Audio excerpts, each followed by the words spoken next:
कवने कारण धनिया मोर इतना हो गईलू कमजोर, कवने कारण धनिया मोर इतना हो गईलू कमजोर, के ही मरलस के गरियौलस नाई हारावाना।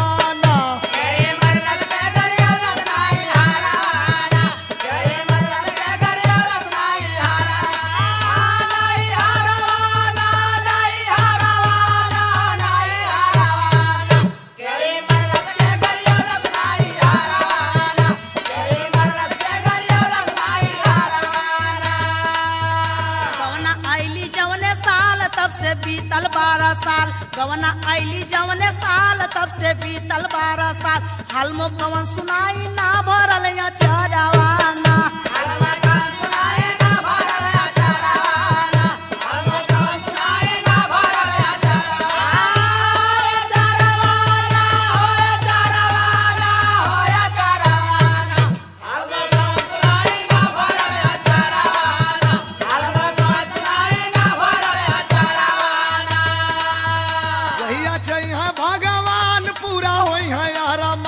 जहिया चाहिए भगवान पूरा होई है अरमान, घर में बजी बधाई चाकी गुल्हा जारावाना।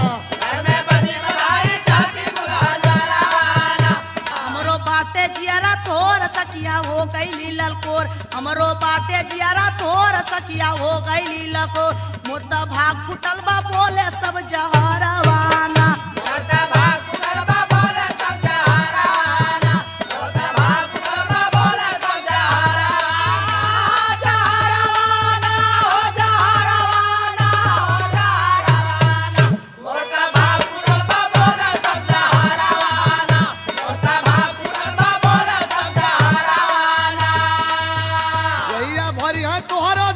सबही देखी अखिया खोली, जहिया भरी है तोहरो झोली सबही देखी अखिया खोली, बोली केहू न बोली डोली जब सीतारावाना।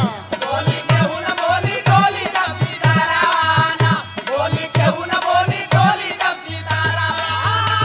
सीतारावाना हो सीतारावाना हो सीतारावाना, बोली केहू न बोली डोली जब सीतारावाना, बोली केहू न बोली डोली जब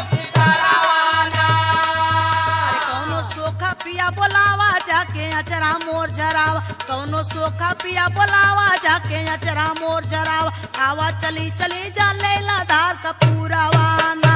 आवा चला चली जा लैला धार का पूरावाना, आवा चला चली जा लैला धार का पूरावाना। पूरावाना होता पूरावाना होता पूरावाना, आवा चला चली जा लैला धार का पूरावाना, आवा चला चली जा लैला धार का पूरावाना।